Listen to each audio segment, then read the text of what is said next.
Assalamualaikum warahmatullahi wabarakatuh.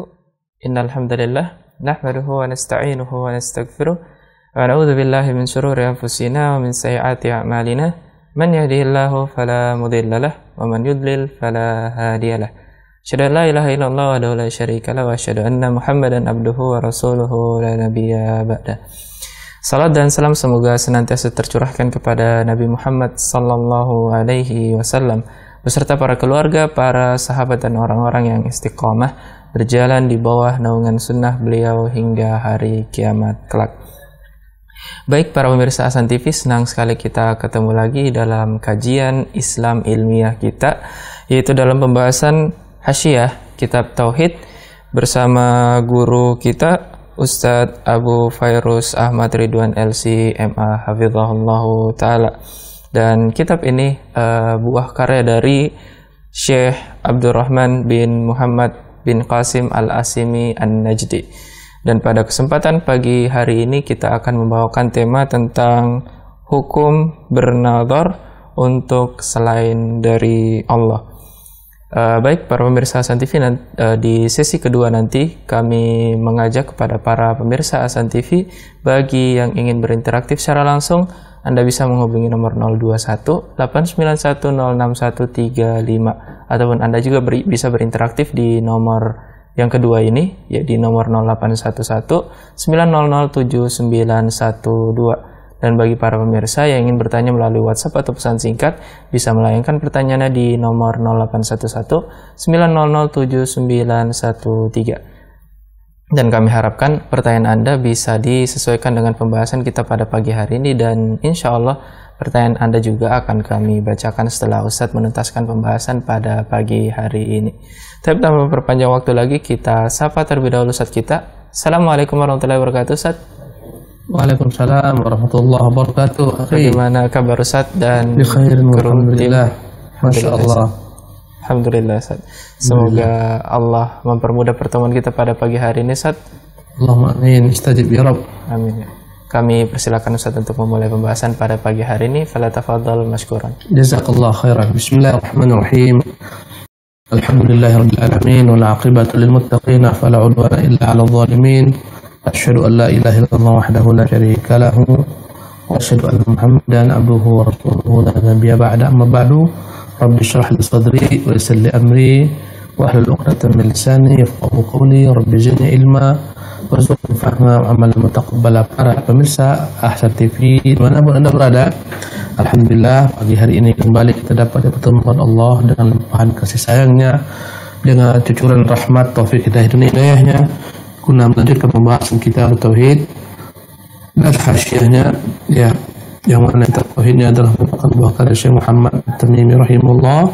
Kemudian hasyiahnya ditulis oleh Syekh Abdurrahman Al-Asimi An-Najdi rahimahullah. Dan tema kita pada pagi hari ini adalah mengangkat tentang babu minasyirki an-nadru li ghairillah. Bab bagian daripada kesyirikan ketika seseorang bernadar untuk selain Allah Subhanahu wa taala. Pemirsa yang dimuliakan Allah Subhanahu wa taala, nadar itu ibadah. Kan itulah jika nazar ini yang merupakan ibadah diserahkan, diberikan kepada selain Allah Subhanahu wa taala, berarti dia adalah ibadah yang salah alamat. Karena kita orang-orang mukmin meyakini ibadah tempatnya adalah Allah Subhanahu wa taala, kepada yang kita tujukan, bukan kepada selain Allah Subhanahu wa taala. Dan kita meyakini segala macam bentuk penghambaan kita, peribadatan kita yang kita tujukan kepada selain Allah itu adalah merupakan kesyirikan. Ya, dan orang yang bernazar, maka wajib bagi dia untuk menepati nazar tersebut selama memang nazar itu dalam ketaatan kepada Allah Subhanahu wa taala. Maka seorang wajib bernazar untuk Allah Subhanahu wa taala. Ya, berkata Syekh Abdurrahman, fa idza tarafahu li ghairillah kana syirka fi hadhihi ibadah. Jika dia palingkan kepada selain Allah, maka dia telah terjebak ke dalam kesyirikan dalam hal peribadatan ini, ya. Kadzabhi ghairillah, contohnya dia menyembelih untuk selain Allah Subhanahu wa taala. Dia bernazar, jika sembuh penyakitku, jika anakku ini kembali, ya, anaknya hilang contohnya, aku bernazar, ya, karena wali si fulan atau dengan nama wali si fulan, jika anakku kembali aku sembelih untuknya, misalnya. Ini nazar yang syirik, ya. Dan nazar itu masdar daripada kata-kata nazara yanzuru, yang maknanya adalah aujaba ala nafsihi syai'an lam yakun, dia wajibkan bagi dirinya sesuatu perkara lam yakun wajiban alaihi syar'an, yang tidak pernah diwajibkan dalam syariat. Ya, ta'ziman lin manduri lahu, sebagai bentuk pengagungan terhadap ya sesuatu yang dia bernazar untuknya. Ya, tentunya kita berkata lillahi alayya nadru, saya bernazar idza syufiya maridi, jika yang sakit itu sembuh dari anakku misalnya, la asuman yauman, saya akan berpuasa 1 hari. Ini ibadah. Ya, nazar itu ibadah karena dia melakukan sesuatu perbuatan taat dalam rangka mengagungkan Allah Subhanahu wa taala yang dia bernazar karenanya. Karena itulah jika pengagungan ini diperuntukkan kepada selain Allah, terjebaklah ke dalam kesyirikan. Saya bernazar, ya, saya akan menyembelih untuk wali fulan di kuburannya jika penyakit anak saya sembuh. Ini nazar yang salah alamat. Dia bernazar untuk wali si fulan atau atas nama wali si fulan. Ini merupakan bentuk pengagungan kepada wali fulan.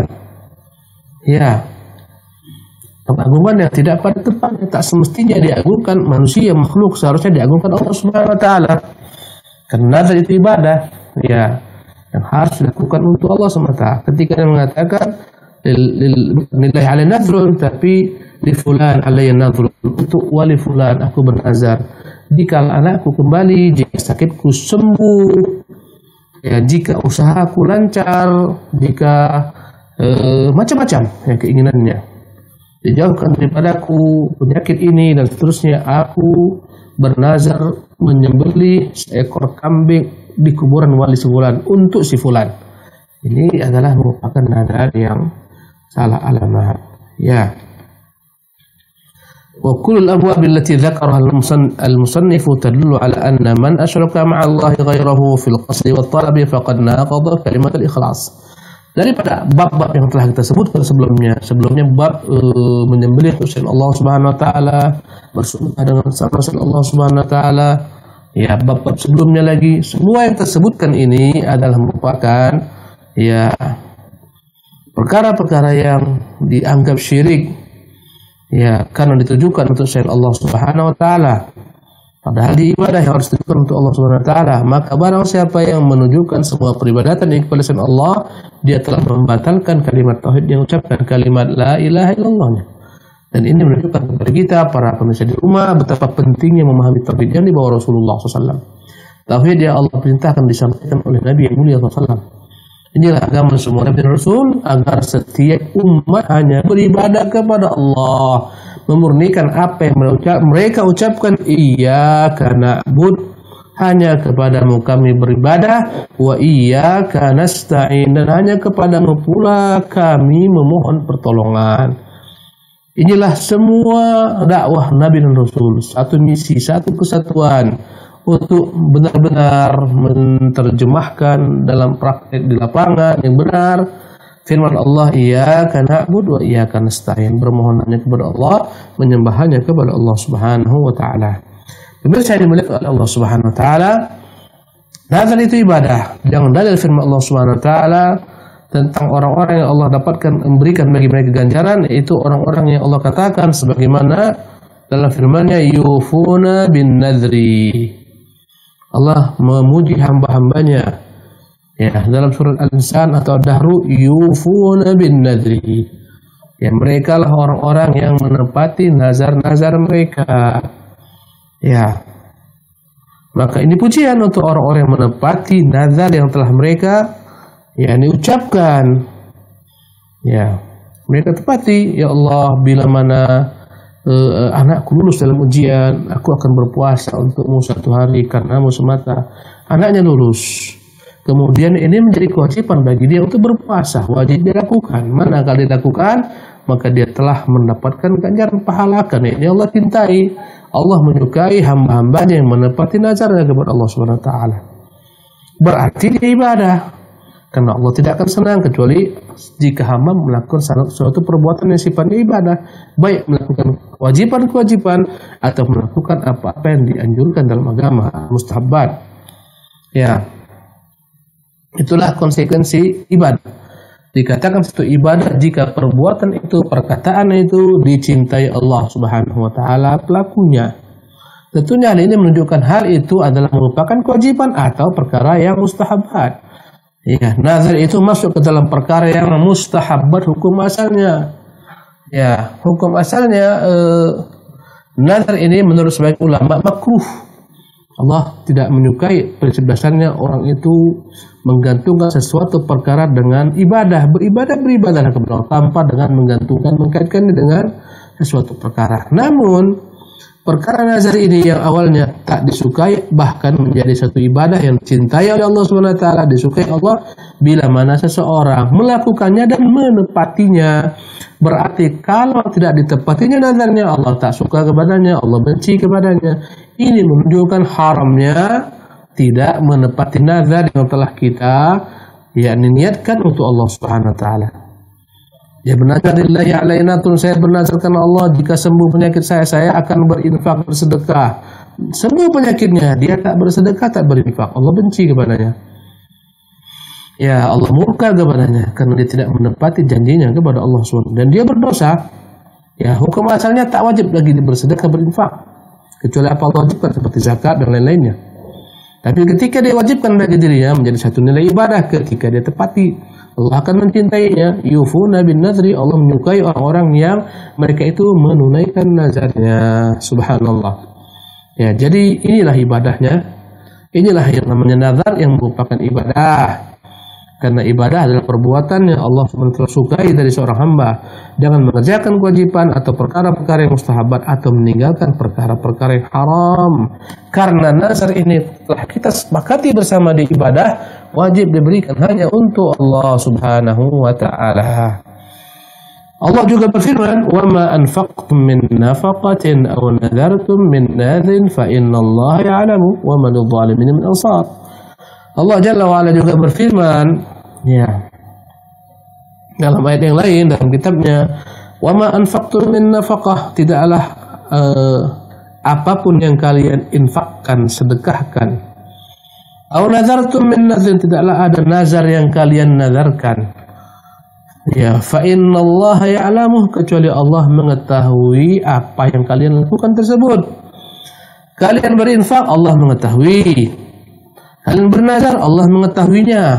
Dan tidaklah maknanya sekadar Allah mengetahui, Allah mengetahuinya dan akan memberikan ganjaran bagi hamba-hamba yang berinfak, bersedekah, dan bagi hamba-hamba yang melakukan nazar karena Allah Subhanahu wa taala. Karena ini semua ibadah, Allah akan berikan ganjaran. Ya, itulah makna ya'lamu, bukan sekedar tahu saja, tidak tahu, dan daripada ilmu Allah SWT tentang apa yang mereka lakukan itu Allah akan susun ya di belakangnya berbagai macam janji-janjinya, ganjaran-ganjaran, pahala yang akan dia dapatkan. Subhanallah. Ya. Berkata Asy-Syarih Syekh Abdul Rahman, yukhbiru ta'ala anna ma anfaqnahu min nafaqatin aw nadharnahu min nadhin mutaqarribina bihi ilayhi annahu ya'lamu. Ayat ini menjelaskan bahwasanya apa yang kita sedekahkan, apa yang kita nazarkan dalam rangka mendekatkan diri kepada Allah, Allah mengetahuinya, wa yajazina alaihi, dan Allah akan memberikan kita balasan dengan nazar tersebut. Fadalla dzalika ala annahu ibadah, tentunya ini menunjukkan nazar itu ibadah sebagaimana sedekah juga ibadah. Fan-nuzuru min ubadil qubur, maka nazar-nazar yang dilakukan oleh para penyembah kubur, pengagum kubur, yang meyakini kubur-kubur ini dapat mendatangkan manfaat, menolak mudarat, yang mereka agungkan, yang mereka jadikan sebagai sarana bersumpah. Mereka bersumpah demi kuburan si fulan, demi wali si fulan terkubur dan semacamnya. Ya, bahkan mereka bernazar untuk orang-orang yang telah dikuburkan ini karena mengagungkan mereka, bukan lagi untuk Allah tapi untuk orang dikuburkan, berdoa kepada mereka, meminta kepada mereka, menyembelih sembelih untuk mereka, ya, yashfa'u lahum, agar tujuannya orang-orang yang di kuburan yang telah meninggal ini memberikan syafaat untuk mereka. Syirkun adalah merupakan perbuatan kesyirikan. Mengapa syirik? Karena jawabannya ini semua ibadah tak layak untuk orang yang telah terkubur. ibadah hanya layak untuk Allah Jalla wa Ala, pencipta seluruh makhluknya, pencipta alam semesta. Li'annahu ibadatun lahum, karena bernazar untuk orang-orang yang telah terkubur ini bersedekah ya atas nama orang yang terkubur, subhanallah, bukan memberikan ganjaran, bukan untuk apa namanya, sedekah dalam pengertian ya niatkan pahalanya untuk orang yang meninggal, tidak, tapi dia bersedekah atas nama orang yang terkubur ini, subhanallah ya. Untuk orang yang terkubur ini niatnya bukan untuk Allah Subhanahu wa ta'ala, maka ini adalah merupakan penyimpangan dalam bab ibadah ya. Fa innahu ma'lumun bid-darurati anna man sarafa syai'an min al-ibadati li ghairi Allah faqad asyrak. Karena telah diketahui dalam agama ini secara pasti, apapun perbuatan ibadah yang ditujukan kepada selain Allah, dia adalah kesyirikan. Berkata Sun Allah Al-Halabi, an-nadhru li ghairillahi isyrakun ma'allah. Bernadar untuk selain Allah adalah sama dengan menyekutukan Allah dengan selainnya. Kadzabhi li ghairillah, hukumnya sama dengan hukum menyembelih untuk selain Allah. Wa qala al-fuqaha, berkata ulama-ulama ahli fiqih, khamsatun li ghairillahi syirkun, ada 5 perbuatan yang jika dikerjakan untuk selain Allah maka dia dianggap dihitung kesyirikan. Ar-ruku', was-sujud, wan-nadharu, wadh-dhabhu li ghairillah, wal yaminu li ghairillah. Ada 5 perkara jika seorang tergelincir melakukannya maka dia telah melakukan kesyirikan kepada Allah. Pertama, ruku'. Ruku' itu ibadah.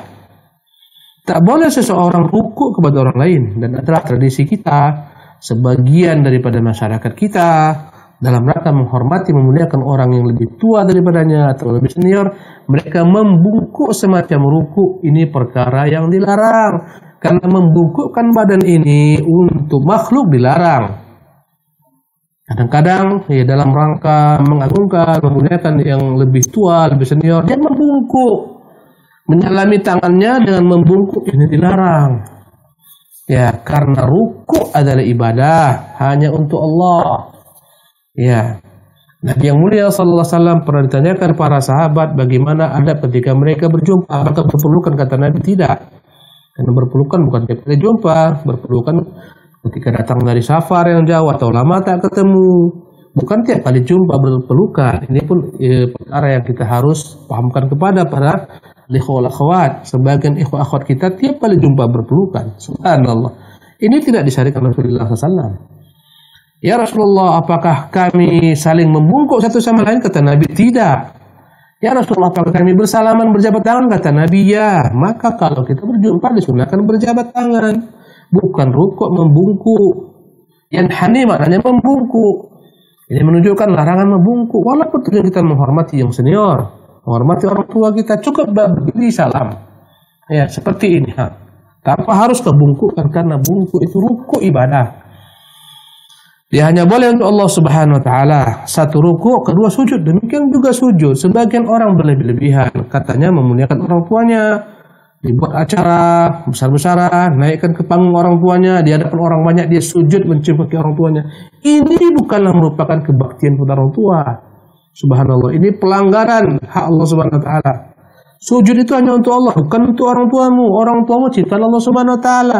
Engkau diperintahkan berbakti kepadanya, mengabdi kepadanya, tapi baktimu bukan dengan sampai pada tingkat kau sujud kepada orang tuamu, bukan dia menciptakanmu.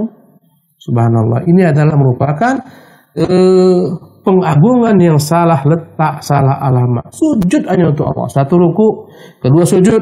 Yang ketiga, ya an-nazar. Nazar itu ibadah, kau harus untuk Allah bernazar, bukan untuk kuburan wali fulan dan semacamnya. Yang keempat, adzabhu li ghairillah, menyembelih. Ya, banyak orang-orang menyembelih, bahkan subhanallah, baru saja kita lihat bagaimana Gunung Semeru memuntahkan laharnya, lavanya, erupsi, memakan korban, subhanallah. Lantas setelah itu sebagian orang bahkan menyembelih kepala kerbau, diperuntukkan untuk Gunung Semeru, supaya Gunung Semeru ini tenang, tentram.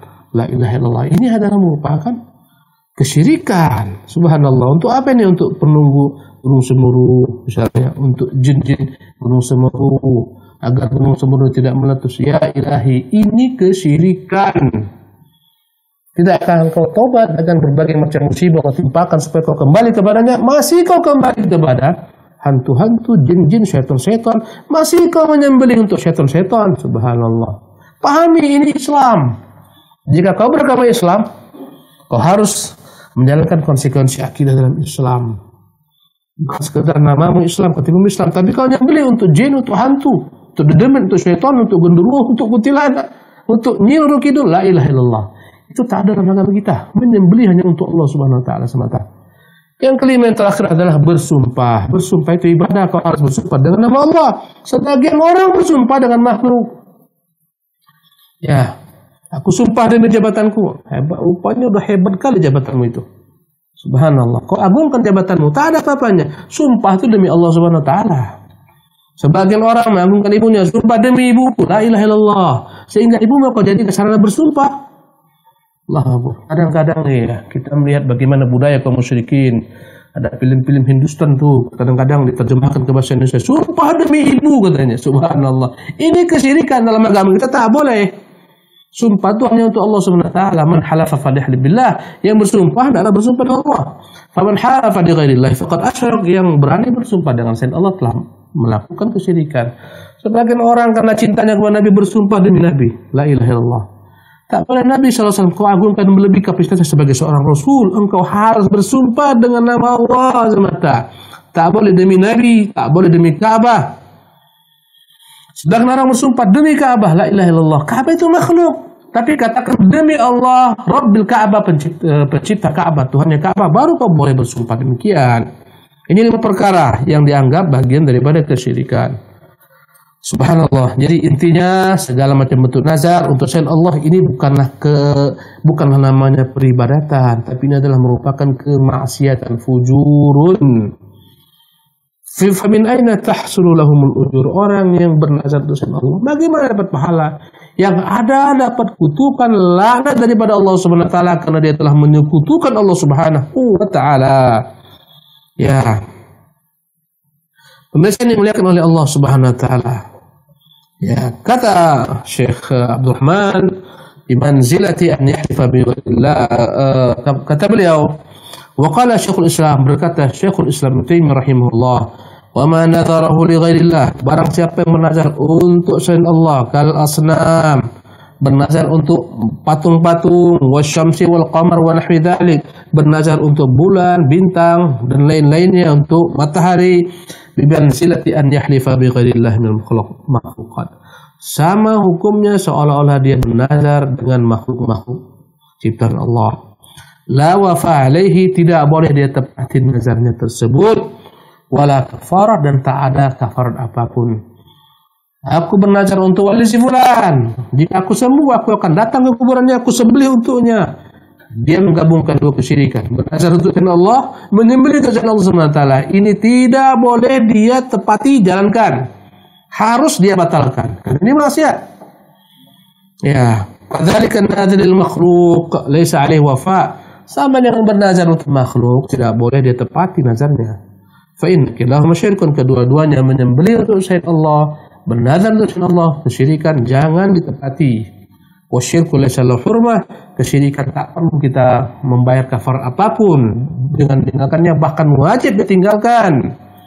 Bal alaihi, kewajiban orang-orang yang bernazar dengan selain Allah Subhanahu wa taala, menyembelih untuk selain Allah, kewajiban dia adalah an yastaghfirullah, beristighfar kepada Allah, minta ampun kepada Allah Subhanahu wa taala. Ya, Nabi bersabda, man halafa wa qala fi halfihi wallat wal uzza, barang siapa yang dia latah, bersumpah dalam sumpahnya mengucapkan demi Latah, demi Uzza, falyaqul la ilaha illallah, maka hendaklah segera dia katakan la ilaha illallah. Muttafaqun alaih.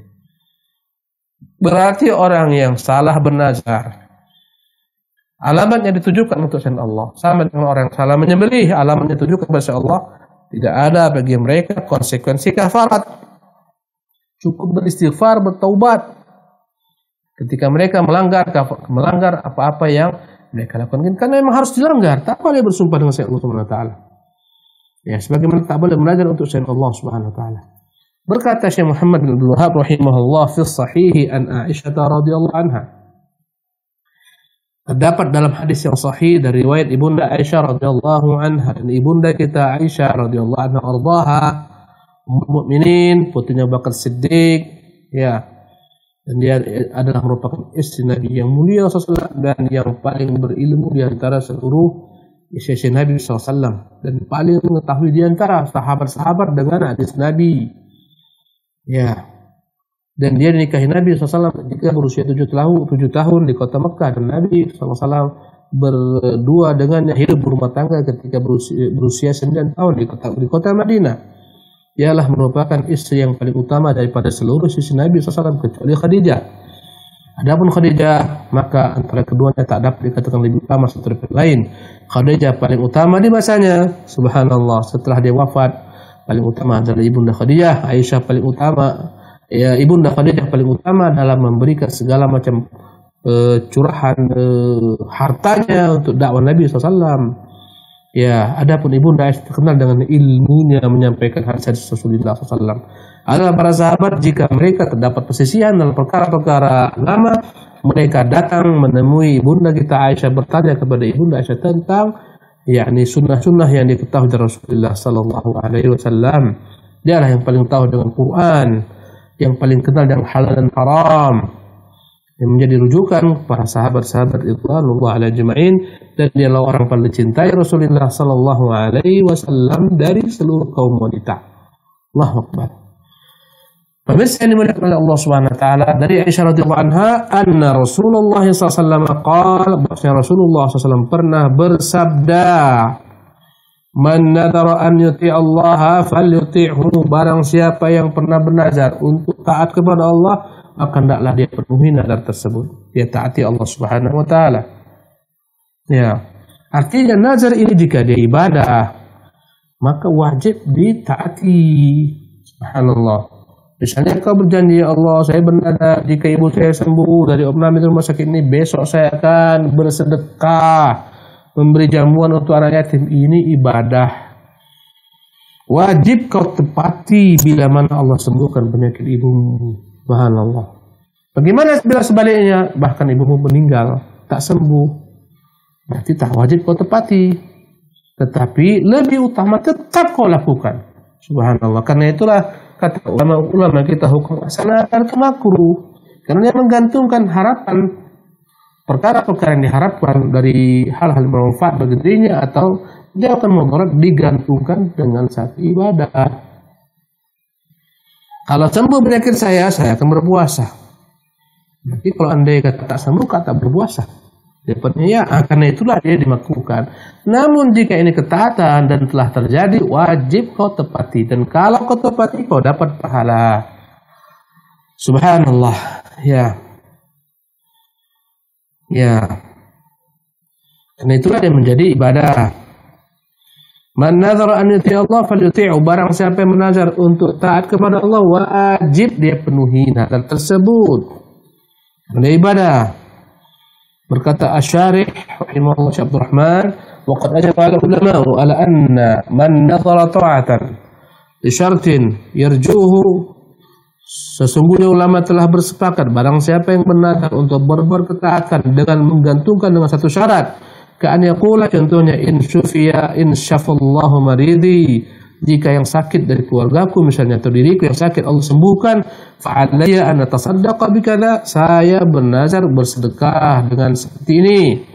Wajaba alaihi in hasala lahu ma'allaqa nadharahu ala husuli, wajib dia tepati nazarnya jika terwujud apa yang diharapkan.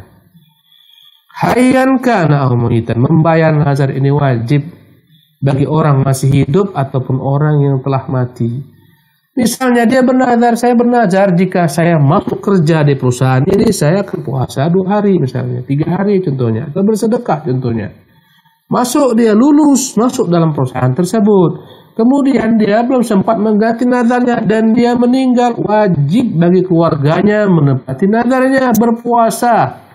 Ya, atas namanya kalau dia dahulu kala bernazar untuk berpuasa. Dia janji, kalau saya masuk perusahaan, karena Allah sebenarnya saya puasa 3 hari, masuk. Dan belum sempat dia lakukan nazarnya, akhirnya dia meninggal, menjadi kewajiban keluarga untuk membayar nazar tersebut. Jika mereka ingin saudara mereka ini selamat karena dia punya hutang kepada Allah yang belum dia bayar. Subhanallah. Yang dimuliakan oleh Allah Subhanahu wa taala. Jadi nazar ini wajib ditepati baik orang yang masih hidup ataupun orang yang telah meninggal. Bedanya kalau dia telah meninggal, keluarganya yang menepati nazar tersebut jika nazar itu dalam ketaatan kepada Allah Subhanahu wa taala. Ini menurut para ulama, kecuali Abu Hanifah yang mereka membiarkan, kata Abu Hanifah, kalau nazar ini merupakan kewajiban dalam agama yang diwajibkan, wajib dia tepati, kalau tidak, tidak. Ya, ini kata Abu Hanifah. Apabila nazar tersebut memang memiliki dalil yang merupakan kewajiban dalam agama, seperti kewajiban sholat, zakat, puasa, ya maka wajib dia tepati, kalau tidak, maka tidak. Subhanallah. Ini pendapat Abu Hanifah, tapi ini bertentangan dengan dalil. Subhanallah. Jumhur mengatakan segala macam bentuk nazar selama bukan maksiat wajib ditepati. Jika dia meninggal, maka keluarganya lah yang melanjutkan nazar tersebut, membayarnya. Subhanallah. Pemirsa yang dimuliakan oleh Allah Subhanahu wa taala, ya. Ini jika nazar itu dalam bentuk ketaatan. Sebaliknya jika nazar itu berupa kemaksiatan, jangan ditepati dan tak ada sama sekali konsekuensi kecuali taubat dan istighfar. Ya. Contohnya adalah nazar kesyirikan, nazar untuk selain Allah Subhanahu wa taala. Ya. Dia palingkan untuk selain Allah Subhanahu wa taala. Di antara contoh-contohnya berkata Syarih rahimahullah, alladzina yanzuruna az-zuyuta wasyumu'a wal atyaba lil qubur. Ada orang-orang bernazar, ya. Yaitu apa? Dia menggantungkan sesuatu perkara. Jika sembuh penyakitku, aku akan datang ke kuburan, aku akan buatkan di kuburan minyak-minyak yang dapat menyalakan obor-obor. Aku akan membuat di kuburan, misalnya apa? Ya. Aku akan nyalakan kuburan dengan lilin-lilin, contohnya. Aku akan minyaki kuburan-kuburan dengan parfum-parfum. Ini semuanya adalah maksiat. Karena kita dilarang Nabi untuk menghiasi kuburan dengan lampu-lampu, dengan obor-obor. Ya. Dia bernazar apabila dia sembuh penyakitnya, dia akan misalnya memugar kuburan orang tuanya, dibuat menjadi indah, dibangun besar-besar, tinggi-tinggi, sebagaimana kuburan kaum kafirin. Ini nazar maksiat, jangan dilakukan. Karena Nabi melarang untuk membangun kuburan. Nabi melarang menambahkan bahan apapun dari luar kuburan. Didatangkan misalnya dari toko material, didatangkan misalnya keramik, di keramik kuburan tersebut, didatangkan cat, di cat kuburan tersebut, didatangkan ahli bangunan untuk memukarnya. Ini perbuatan-perbuatan yang bertentangan dengan apa yang Nabi inginkan. Subhanallah. Dan jadi perbuatan ini maksiat. Kalau seorang bernazar untuk hal semacam ini, wajib tidak dia tepati karena ini nazar dalam bentuk maksiat.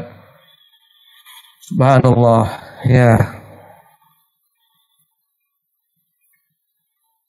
Makanya kata Nabi yang mulia SAW dalam hadis Aisyah ini, man nazara an yuti Allah falyuti'hu. Barang siapa yang bernazar untuk taat kepada Allah, wajib ditepati. Tapi sebaliknya, wa man nazara an ya'sillaha fala ya'sihi. Barang siapa yang bernazar untuk bermaksiat kepada Allah, maka jangan dia lakukan nazar tersebut. Jangan dilakukan. Sembuh penyakitnya, jangan dia buatkan lentera-lentera di kuburan, jangan dia sedekahkan berupa minyak-minyak untuk menghidupkan berbagai macam obor-obor di kuburan. Jangan dia sedekahkan untuk memugar kuburan-kuburan. Ini semuanya kemaksiatan, bertentangan dengan apa yang datang dalam agama Rasulullah sallallahu alaihi wasallam. Subhanallah. Pemirsa yang dimuliakan oleh Allah Subhanahu wa taala, maka ini menunjukkan segala macam bentuk nazar dalam maksiat tidak ada sama sekali kafarat kecuali bertobat, beristighfar kepada Allah Subhanahu wa taala. Ini pendapat yang paling rajih. Sebagian ulama mengatakan, iya tetap ketika dilanggar dia wajib membayar kafarat sebagaimana membayar kafarat sumpah. Apa itu kafarat sumpah? Kafarat sumpah melakukan satu daripada 3 hal. Memberi makan, pertama memberi makan 10 orang miskin, atau memberi mereka pakaian, atau bersedekah, atau berpuasa 3 hari. Ya, inilah nazar, inilah ketika sumpah dilanggar. Ya.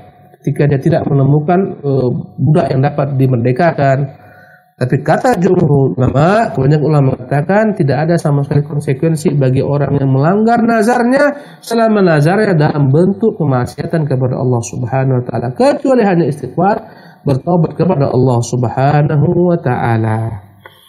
Pemirsa yang dimuliakan Allah Subhanahu wa taala, ada nazar disebut dalam bahasa fikih namanya nazarul lajaj.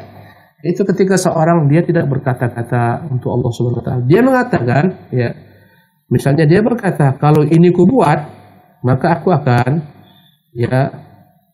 akan kusembelih kambing misalnya.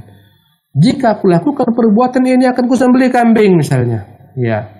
Perbuatan itu dihalalkan, ya. Misalnya apa? Jika aku datang ke rumah si Ibrahim, contohnya aku akan sembelih kambing. Atau sebaliknya, jika aku datang ke rumah si Ibrahim, jika aku misalnya tidak akan datang ke rumah si Ibrahim, jika aku tidak datang ke rumah si fulan, maka aku akan sembelih kambing misalnya. Maka ini disebut dengan nama nazarul lajaj. Seseorang yang mengatakan suatu perkataan, ya, berjanji untuk melakukan sesuatu hal atau meninggalkan satu hal digantungkan dengan salah satu perbuatan yang dibolehkan dalam Islam. Jika aku berkunjung ke rumah si Ibrahim, aku janji sedekah nih. Aku janji bersedekah, misalnya apa? 500.000. Bagaimana jika ternyata dia itu berkunjung ke rumah si Ibrahim? Wajibkah bagi dia menunaikan apa yang dikatakan? Subhanallah. Ya, jika dia tidak melakukannya, wajibkah bagi dia membayar kafarat? Inilah persisian di antara ulama. Sebagian mengatakan nazarul lajat, nazar yang diucapkan dengan ucapan jika aku lakukan hal ini atau jika aku tinggalkan hal ini aku akan buat semacam ini. Kata mereka ini jika dilanggar cukup dengan membayar kafarat sumpah belaka. Inilah pendapat yang lebih selamat.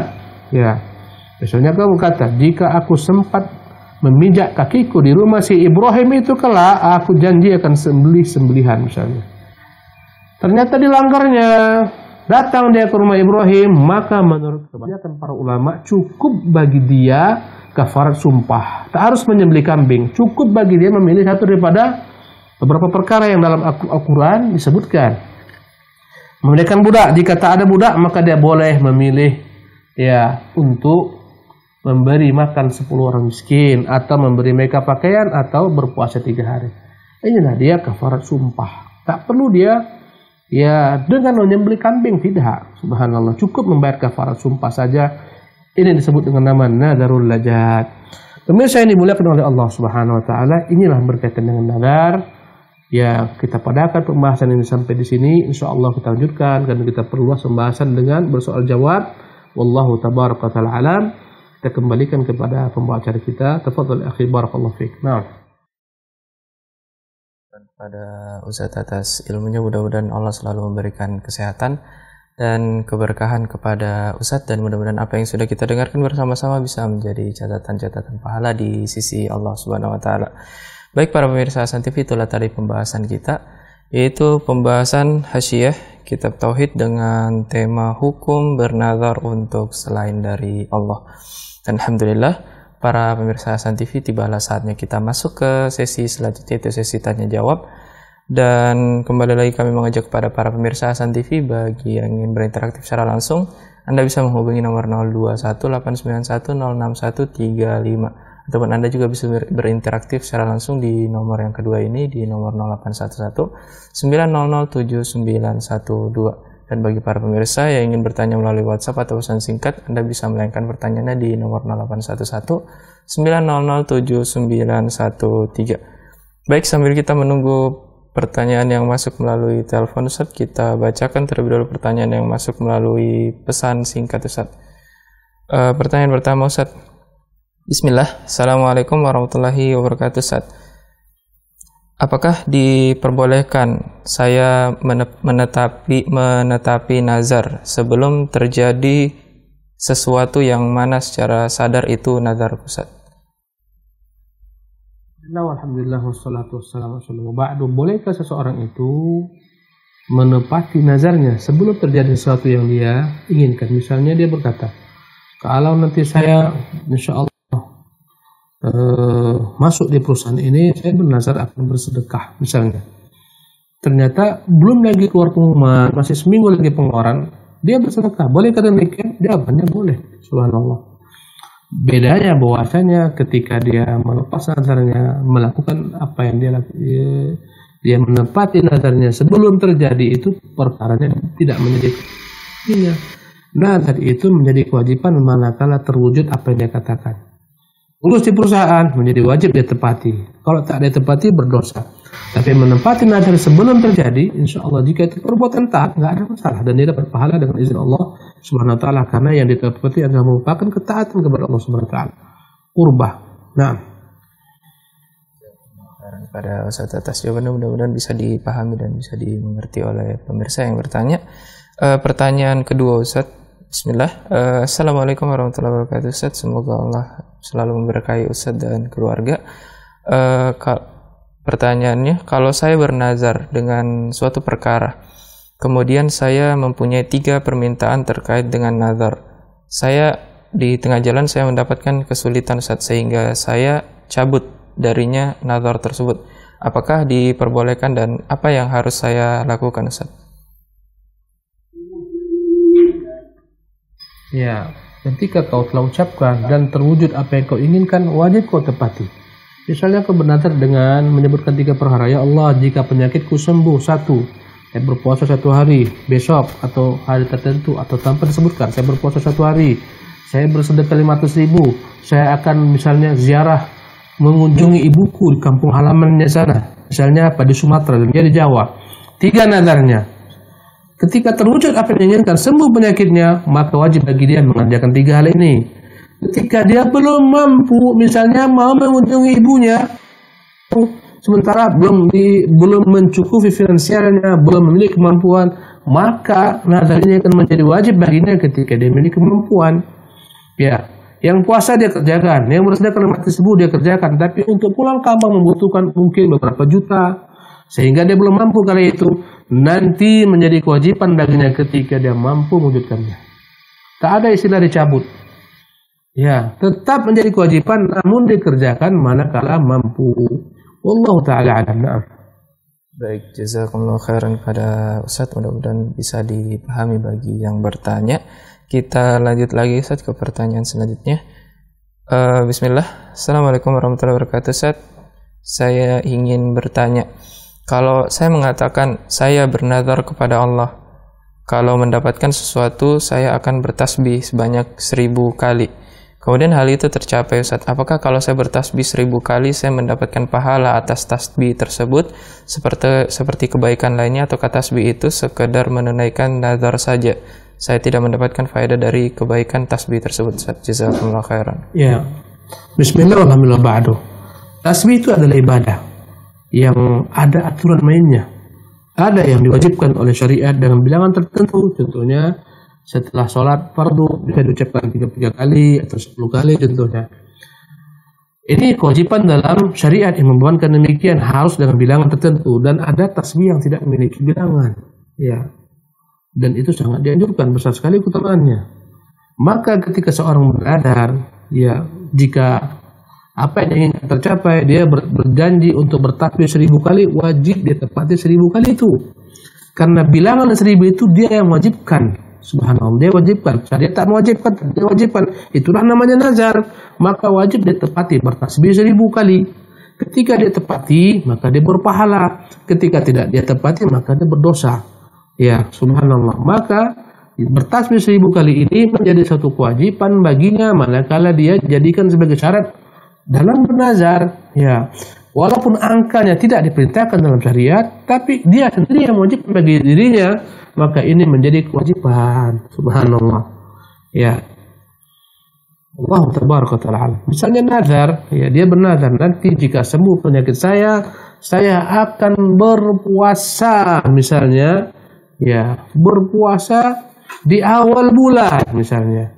Maka menjadi kewajiban bagi dia untuk berpuasa di awal bulan. Padahal ada kewajiban puasa di awal bulan dalam agama kita.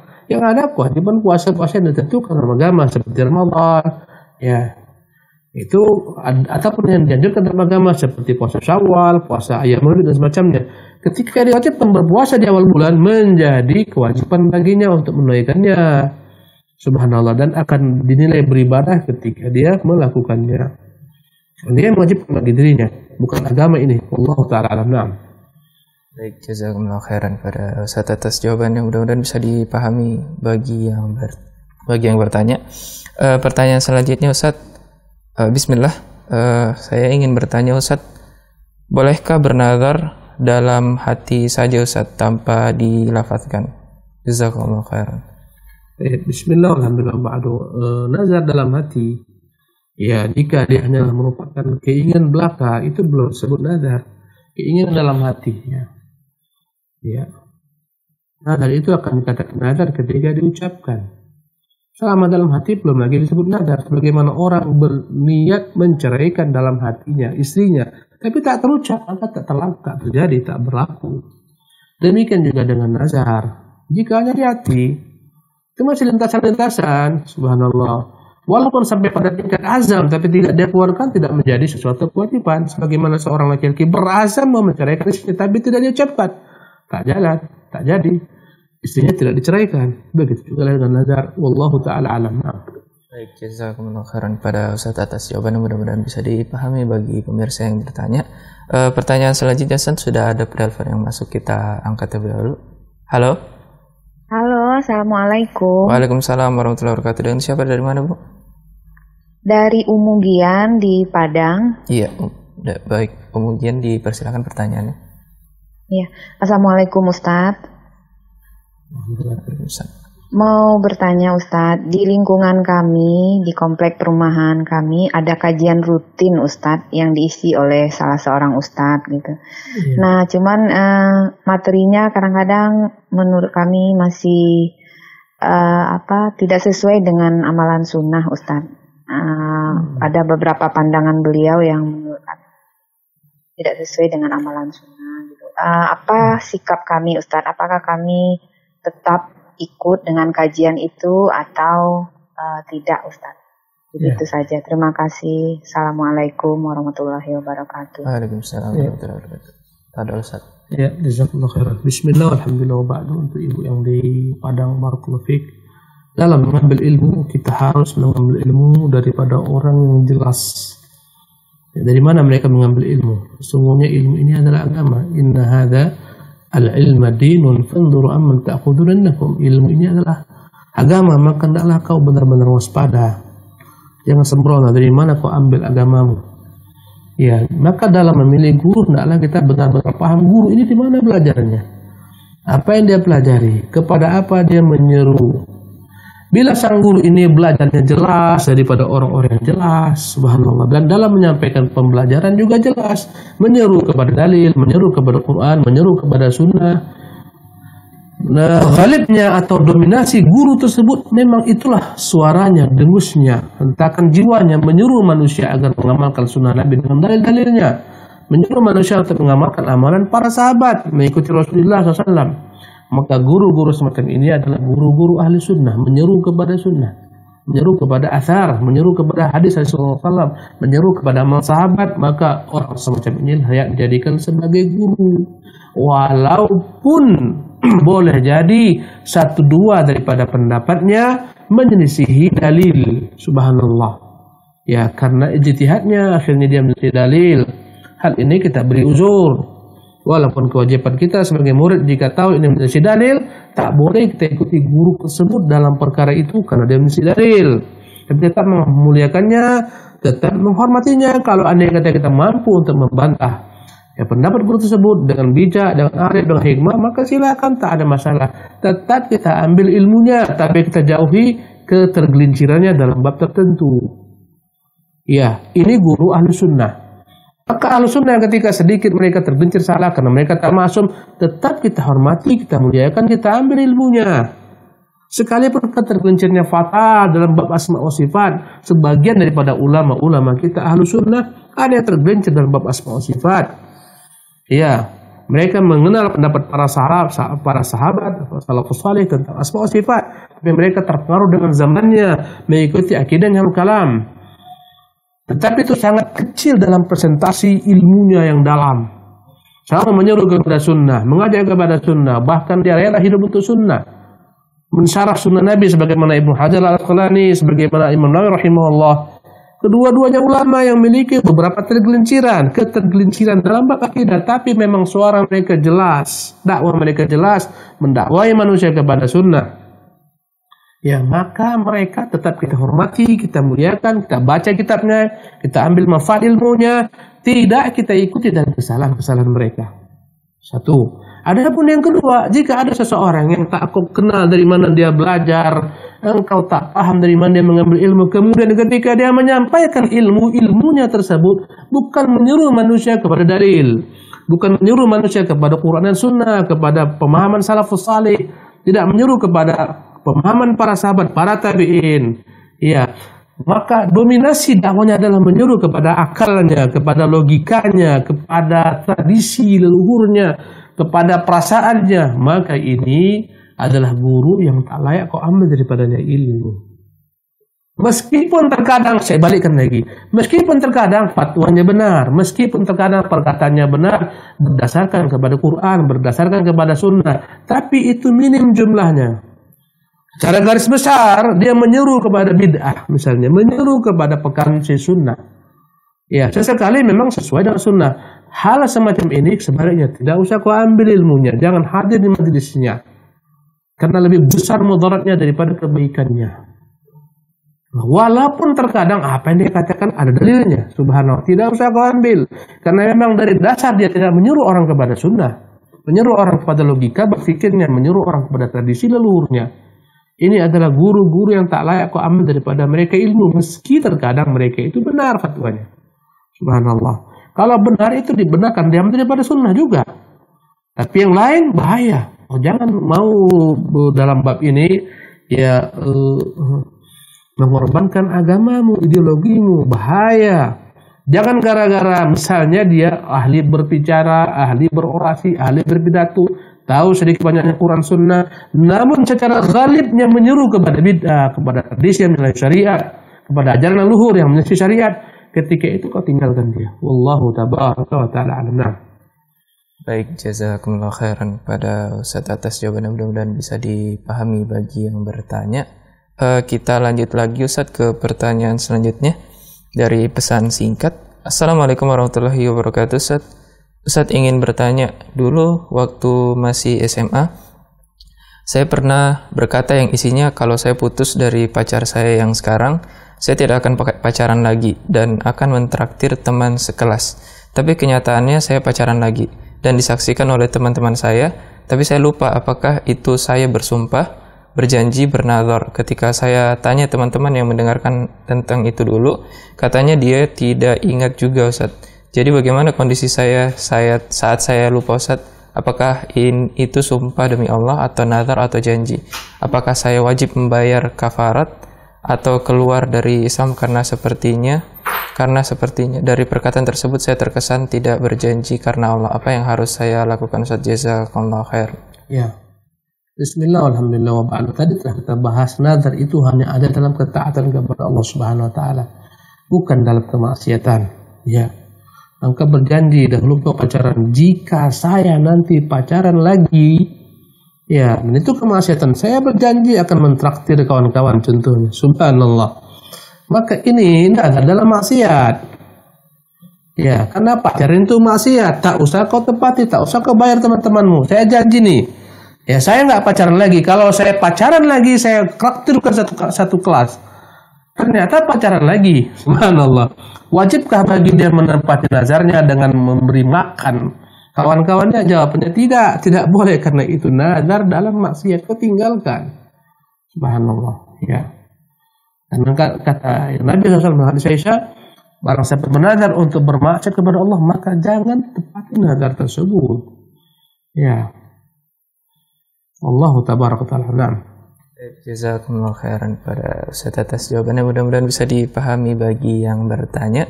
Tapi Ustaz, pertanyaan terakhir Ustaz di kesempatan kita pada pagi hari ini Ustaz, sebelum kita menutup. Pertanyaan Ustaz, saya mempunyai hutang puasa nadhar yang telah saya ucapkan.